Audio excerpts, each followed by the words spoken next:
Good day, everyone. I'm Dan Finkenstadt, professor at the Naval Postgraduate School, and I have the honor today to interview Dr. Jan-Benedict Steenkamp, the Distinguished Professor of Marketing at the University of North Carolina, Chapel Hill. He's also the author of Time to Lead, Lessons for Today's Leaders from Bold Decisions That Changed History. Time to Lead, the book, uses pivotal decisions throughout world history to teach key lessons in leadership. And the book was published in 2020 with a foreword by our very own Deputy Assistant Secretary for Contracting in the Air Force, Major General Cameron Holt. And it was recently named as the finalist for the 2020 Forward Indies Book of the Year in the History category. So Dr. Steenkamp, congratulations on the book's success. First, please tell us a bit about yourself and what led you to write this book, and maybe three good to know facts about Dr. Steenkamp. Thank you, Fink, for being on the show. As you can hear, and as you know, I wasn't born in the US. My accent gives me away. I was born in the Netherlands. I lived there for a long time. I worked at different universities in Europe, and I moved to the US in 2006, where I became a citizen in 2016. I married a wonderful American woman in 2007, and we are very happy together. And my passion is history, but I was interested also in this. Writing a book about leadership at the time that I resigned as chairman of the marketing department here. I did that for 12 years. And then I kind of thought, I had then occupied so many leadership positions in Europe, in the US, in a political party, academia, organizations, leading an institute, that I wanted to bring these things together with history. So that kind of motivated me to write this book. Great. So what is your actual leadership or ethical philosophy, and how did that develop? Well, let's say, I think it is fair to say that I tend to be more of a directive leader than perhaps some other kind of leaders. And I think that there's a lot to do with the personality. What I believe is important is to have integrity in everything that you do, although I'm also aware of the fact that we are fallible. That means that even when you really want to do your best, you will never, let's say, do it in an ideal way. So did writing this book at all change your thoughts on leadership, or did they just confirm Yes.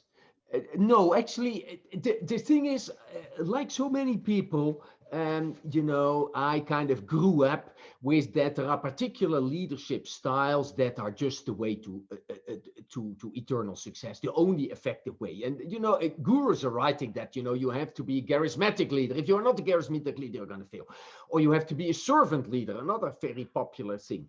And so that is essentially the mindset of a lot of people I have noticed, and also I was aware of it. But writing the book, I actually realized, while writing it, I learned a lot, is that there are a lot of different leadership styles and a lot of different routes to success. That is, yes, it is great to be a servant leader, but if you are not a servant leader, doesn't mean that you cannot be very successful. I would say even at a slightly darker way, look at the number of today's world leaders in politics, but also in business. They are not exactly, say, servant leaders or so. They can be very directive. They can even be, not ideal persons in many respects, but they are shaping things to a great extent. A good example is Elon Musk of Tesla, very successful. I don't think anybody would suggest he's a servant leader, but he's very successful. So my learning here is there are many ways to Rome. And the question is, you have to figure out more or less what are leadership styles that kind of mesh with you and to become better within, let's say, your tendency of being a leader in a particular way. Very interesting. I totally agree with that. And I think reading the book myself and looking at all the different lessons from history, it's very apparent that you can take wildly different routes to get the same result or to get successful outcomes. Why do you think that history is a good place to look for someone who's trying to learn about leadership? I could talk for ages about it, and I won't do that. But history is essentially people like you and me, people of flesh and blood that have done things that we now know about. So history is just what people have done. So just as much as children learn from their parents and from their experiences, we as parents try to instill values in our children based on our experiences, etc. As a leader, you can learn from what people in the past have done. And my point is that actually learning from time-tested leaders in the past is particularly valuable, because if you would focus only on the people that are living right here and now, you may really have to change all your lessons time and again. Let's give one example. Andrew Cuomo, the governor of New York, he wrote a book on leadership, a very self-serving book, and he was hailed as the visionary leader with COVID and so on. That was a year ago. Well, now let's put it this mildly. He has been under a lot of flack because of COVID and a lot of things happening there, as well as some other issues. In business, we have the same thing. Jack Welch was lauded as the best leader and manager of the 20th century. Well, General Electric is just a hollow shell of what it used to be. So by looking at time-tested models, we can learn a lot. And I'm not the only person. Let's look at the great man like MLK. Dr. King, he learned his leadership, and he's generally regarded as one of the greatest American leaders. He's very clear. He learned his leadership from studying the life of Mahatma Gandhi, and he adapted it to the American context. President Mandela of South Africa, he is very clear that he learned a lot from Dr. King's work, how to essentially bring democracy to South Africa. These are just a couple of examples of world-changing leaders that got their inspiration and their lessons from history, and there are many other examples. Well, with that, is there any one particular one from the book, if you're going to point leaders? Because one of the things I noticed about the book is you can definitely read it front to back, but I actually keep it next to my bed, because it's also the type of book that I'll hand to my kids and say, like, hey, read this story, read this one story from the book. You don't have to read it front to back to enjoy it. So if there was a story, if somebody would say, hey, I'll have a limited amount of time and I want to pick up the book and just test out a story, from time to lead, what would be the one story that you'd like to highlight? I think I have my own favorite story, but that is based on my own life experience. But given what we are currently seeing, which unfortunately in America, some tension between different groups and the need to healing, I would say, if you just have only time for one, read the chapter on President Mandela of South Africa. What you will read there is follows: the tensions between the whites and the blacks in South Africa was much higher than it was than it is in the United States now, and a very ugly history. How Mandela had been able to bring these groups that distrusted, that even hated each other, how Mandela was able to bring them together, I think is a lesson of hope for us today, also in the third decade of the 21st century. That's a great example. I'd have to agree. I've read that part of the book, and I think it's very pertinent to today's situation. Another part of the book that, as I talk to, it's not just like this front to back book. It's almost like a handbook that you can go to as you need it. Is aside from just the lessons of history, there's all these leadership assessment scales built within it. So can you talk a little bit about those and maybe tell us, like, what is hedge fox, for instance? I look at the cover, I see the animals. For those who haven't read it, what are we talking about? Yeah, so the skills is a very, very intentional part of the book. And my academic work is a lot focused on, let's say, essentially developing measurement instruments to measure essentially for people what is in their mind. And I use those academic skills to develop measurement instruments which are easy to use, that people, within the safety of their own room, they can just assess how they are on these different elements. And then I provide directions, okay, based on your particular score, I direct you to particular stories in the book to kind of study more deeply and learn more from them. And so what I try to do here with these skills is to essentially operationalize where am I as a reader and how can I use lessons from the book to improve, let's say, my standing on certain aspects dependent on my score. Now, the Hedgehog scale is based on the following: that two basic questions that anybody has to answer in their lives, although a lot of people don't do it, is the thing is, where do I want to go? What are essentially the overarching goals? And I'm talking about career goals. There are other goals as well, but the career goals in my life, where do I want to go, is the vision, the goal of my life. And second, how do I get there? Anybody from that is in the military knows that there is a big difference between the endpoint where you have to move with your platoon and how to get there. And you need to look at both. Now, and I use a scale that you can easily answer to essentially identify, are you a person that have really thought about where I want to be? And do you have the flexibility to use different means to get there?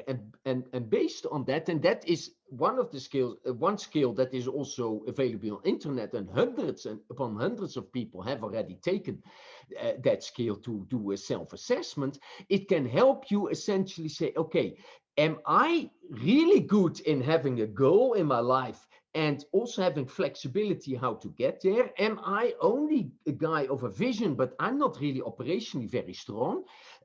Am I operationally very strong, but I don't really have an overarching goal in my life? And I know some of the people in my very close family are operationally strong, but not strategically strong. Or are you actually neither of the two? And as I document in my book, actually the most successful leaders, they are people at least that have developed a clear idea what they want to achieve. Now, they don't always have that when they are 20, but they develop it at some point in my life. And I also applied that skill then to myself, in hindsight, of course, because when I was younger, I did not know that. And then I analyze my own life, and I think probably the single most important benefit that I have had in my life compared to some other people is that already by the age of 50, I knew what I wanted to achieve. And I figured out the things that were necessary to achieve that. And why does that help me? It has saved me a lot of time, so that I wasn't fooling around from one thing to the other. I was in it for the kill, to achieve that what I wanted to achieve. So I think people, the younger you are, the better you look at it. Yeah, that's great. I've taken the scale a couple times to try to see where I land. I'm usually somewhere between like a fox and if I'm lucky, an eagle, but I'm probably, the overarching drive to go in one direction, I probably lack as much as just the idea of like, being willing to try different things to get there. So I know we've talked about you sort of had that vision for your life since early age, whereas I've definitely gone the opposite direction, which is I just wanted to try as many things as possible before I ran out of time. But think, I think two things is, first of all, this has nothing to do with happiness. Reaching particular career goals doesn't necessarily make you happy. And the second thing is that there are people without a clear goal in their lives that end up tremendously well. However, they would have arrived there typically a lot faster if they would have had that goal in their lives already in the early instance. So you can still be very successful, but you can be successful faster if you develop a kind of a goal. And I describe it, and I invoke actually a technique developed by Metternich, the famous Austrian chancellor and the great foe of Napoleon, essentially how he developed that idea. Essentially take a little bit of time to step out of your day-to-day thing and think about, what do I really want to achieve in my career? And what is then necessary? It will be time well spent. Yeah, I agree. Hindsight's 2020, but foresight's probably worth a lot more. so, Yes. so I definitely agree with that. The other thing in the book, which I definitely resonate with, and I think a lot of military members might as well, is you talk about measuring grit. Can you talk about that a little bit? The scale itself, but also like what are we getting at there in terms of leadership? Yeah, so grit is the courage and determination to continue to do something that is difficult and unpleasant. Essentially, we are talking about what people that have grit have focus, have self-confidence, they have a strong motivation to succeed, and they are resilient in the face of disappointment, which all of us are going to have more than we actually like. And I grit is a central element in my book. And when I started to write this book, I mean, I was aware of the fact that people claimed, that to be successful as a leader, you had to be highly intelligent, or you had to have high integrity, or you have to have great humility. And I am not arguing that those are not good things. But the point is, what I had to conclude writing so many case studies across time and space is that actually it's not all necessary. We have people that are, that are not of high integrity and that are very successful. I'm not saying it's nice, but it is. We have people that are not highly educated that have been very successful. For example, General President Washington had a not high level of education and he was humongously successful. But what I found that everybody had grit. So all these people, like you and I, they're people of flesh and blood. All these people had to overcome disappointments, resistance, organizational inertia, and failure. But they overcame it. And other people did not overcome it. So these other people are forgotten. So for you to develop grit, and I talk about in a book, you can measure where your grit stands. And I measured, for example, that of the 4 components of grit, on 3 of the components I was really high, but on the 4th component, actually, I was low. So I had to think about it. And then I was thinking, I'm already at, I'm not exactly 25 anymore. Okay, how can I improve that? So, and there are ways how to do that. I'm talking about it in the book as well. But grit is great. And I know it's a big important thing in the military, but it is important thing essentially in any challenging leadership job that you have, whether it is in church, it is in politics, it is in business, or in the military. Yeah, speaking of that, the DoD reads, a lot of their interviews. What we're trying to do is also talk to people who are interested in writing as well. So talking about grit, writing a book, and I haven't written a full book yet, but I've written journal articles and magazine articles and stuff, just writing, and I've written a dissertation, which was extremely difficult, but Yeah. writing in general is tough. It's a very tough endeavor. So what were some of the surprises that you faced along the journey of writing this book, and where you had to sort of employ this grit to get through it? Well, the grit is necessary because each chapter, so the book contains 17 case studies, essentially, of leaders that are essentially changed the world through one major decision. They made other decisions, but there was one decision which was really monumental that I focus on. So for me, the grit was in each of these chapters trying to essentially figure out, I'd say reading a lot, then trying to figure out the key message, the lesson here. It was a labor of love, but also a labor of endurance. So I did have to have a lot uh, grit to essentially even to write the book itself. But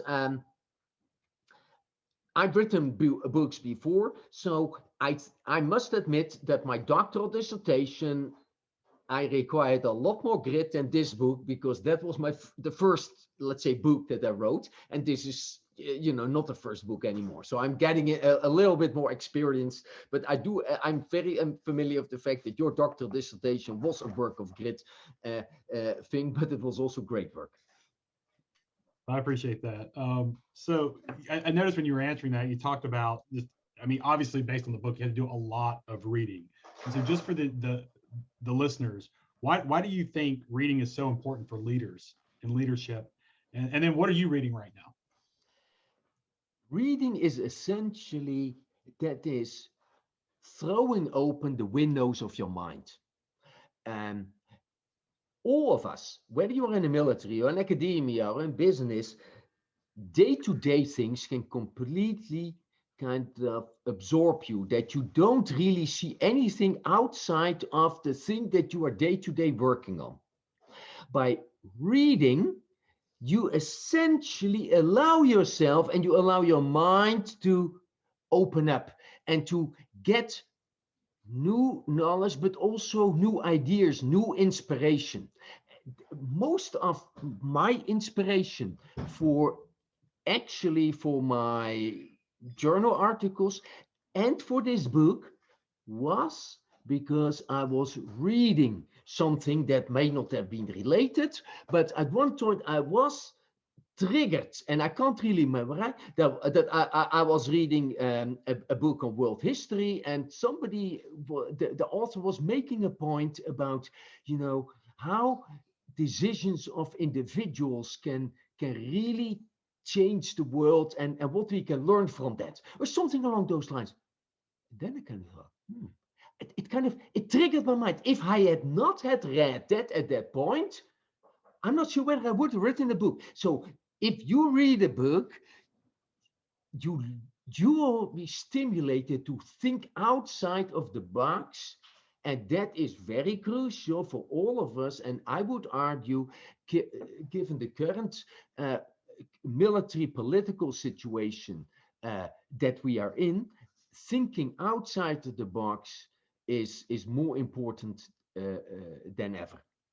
What am I reading right now? I am reading a biography of the life of Marie Curie, or Marie Curie, and the first female Nobel Prize laureate, and a magnificent person, talking about grit. That is a great example of grit as well. And I'm absorbed in her life, and I find that to be very stimulating and very interesting. My daughter is doing her PhD. She is having a lot of challenges with COVID, with the data collection, etc. And I will recommend that book to her, to say, okay, you really have a tough time, and I feel with you. But here is an example of another woman that did it, so you can do it as well. Yeah, awesome. So once again, just pulling lessons from history and applying them to day-to-day life. So I love it. I love it. So okay, so that's why we need to read, especially as leaders in the military. But a lot of times I think military members consider the idea of actually writing themselves. So do you have any advice for a military member who wants to become an author? And is there any common author advice that you've heard that you'd say don't listen to that? I would say the most important things that you have to keep in mind are some marketing principles. Who is your target audience? And what is the key message that you want to get across? Is the target audience interested in that key message? If you have established these two, then you have to think about, okay, how can I, with my experience and with my knowledge, because you cannot write a book only on experiences. You need to go a little bit deeper than that. Am I able to essentially get that message across? So that, I believe, is crucial. I have heard quite some people talking about the book, and then they were talking about, I'm going to write a book about my experience at, let's say, company XYZ. And I think that could potentially be interesting, but the issue is, why would anybody be interested in your experiences at company XYZ? So try to think carefully about what you have to tell others that is of interest over and above your spouse and your children. And I think if you think about this very carefully beforehand, then you have already essentially gained half the battle. Yeah, I have to admit, like that was probably one of the key lessons I learned at my time at Chapel Hill under your wife and yourself. Learning was like, who cares besides you, right? So when you bring Yeah. up an idea, so I actually now, and just a little side note, in all of my classes, every deliverable that my students have to give me that involves them thinking of a new idea, the key ingredient is who cares besides them. They have to tell me, and they can't just say Yeah. like, I think it's someone who cares. They have to show me written evidence or spoken evidence that someone would want an answer to this question, right? And so I think that's actually great advice. Like when you're writing anything, like who else wants to read it besides you, right? Is it just some, therapeutic session you're giving yourself, or does someone actually want to pick this up and read it to help themselves? So that's great. But there is one other thing that I would like to say is that other people need to care about it, but you also need to care about it, because it requires a lot of grit to write a book. Because the moment that you from ideas get behind the keyboard and starting to write, it is already obvious that it is not going to be something that will be done in a couple of weeks. So you need a lot of grit to be able to complete it. And I think that is going to be very difficult unless you are passionate about it. But your passion is not enough. You also need to have some people in the audience that are going to be passionate about it. Yeah, no, that's very fair. Some of the best advice I got during my dissertation when we were talking about ideas is someone advised me, they said, if you don't wake up thinking about your topic, that's not the one you should be studying. So it's a fair point, because it does take that level of determination. Speaking of determination in writing, what's next for you? What are you working on next? I'm currently working on, and I've already completed some 12 chapters on my new book, which is provisionally titled Transformative Female Leadership from Hatshepsut to Kamala Harris. So what I am looking at there is that most leaders, let's say most leaders in history have been men. Uh, that can give the misleading idea that women haven't played a significant role in history as well. And what I want to do here is, I've identified a large group of leaders, female leaders, that have really transformed society through their leadership, and that can be leadership as a queen, or as a prime minister, or even as an illiterate peasant girl. But those are all people that have had overcome tremendous obstacles, that have become very successful, and I'm very excited about this, because there are so many different shades to female leadership, that I do believe that this book, that there is a target audience for people that say, well, we are really interested also to get a better handle on all these contributions that these females have made from different parts of the world. I'm definitely gonna have to get a copy of that, because I know my wife and daughter are going to want to read that one, and I'm going to make my son read it too. So, Yeah. but no, really excited about that. Always amazed at the work that you're doing. If someone else, Dr. Steenkamp, wants to talk to you about this book or any of your other works, what's the best way for them to get in touch with you? Multiple ways. First of all, I love to talk with you, and I have a very warm heart for the U.S. military, as you know, Fink. And so one way to do it is to connect with me on LinkedIn. Just type in my name, and then it will shows up, and send a connect invite. I regularly post on LinkedIn, and we can be in touch through that. Another way how to get in touch with me is just to shoot me an email, which is a very simple email address. That is JBS for Jan-Benedict Steenkamp, JBS at unc.edu, UNC, University of North Carolina, edu for education. So JBS at unc.edu. And you can also go to my website, that is www.jbsteenkamp.com. These are three ways how to connect with me, and I love to connect with you, and I love to talk to you.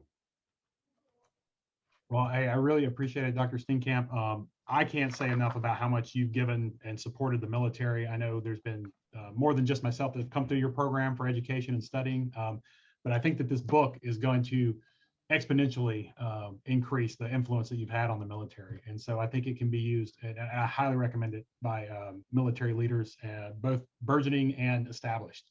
And I think that's what's great in the book is there's scales that are built for I'm just starting out, as well as I've been doing this for a while. So, how do I assess where I'm at? Is there anything else you'd like to add to the audience of DoD Reads before we conclude the interview? Two things briefly. Yes, my deep appreciation for the military has a very strong personal dimension.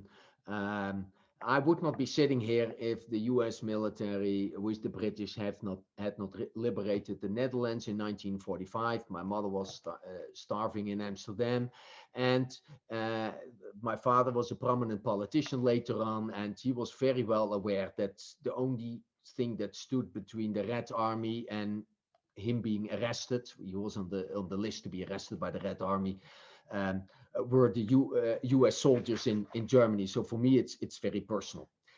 One final thing is that my book offers a message of hope. And I quote here General Holt, who wrote in the foreword that you cannot become a leader that you are not. But what you can do is to identify what kind of leader you are and become better at it using essentially lessons from history. And the lesson of hope is that you can be successful as a leader in the military regardless of the kind of leader you are, regardless of your leadership style, unless you are becoming really extreme in any kind of leadership style. But as General Holt said, you can improve how you are within your particular leadership style. And for that, the book offers a number of lessons. And I want to thank everybody for their interest. And if they want to connect with me, I would be elated to talk with you. Well, thank you, sir. This concludes our interview for DoD Reads, and I hope everyone has a great day. Thank you.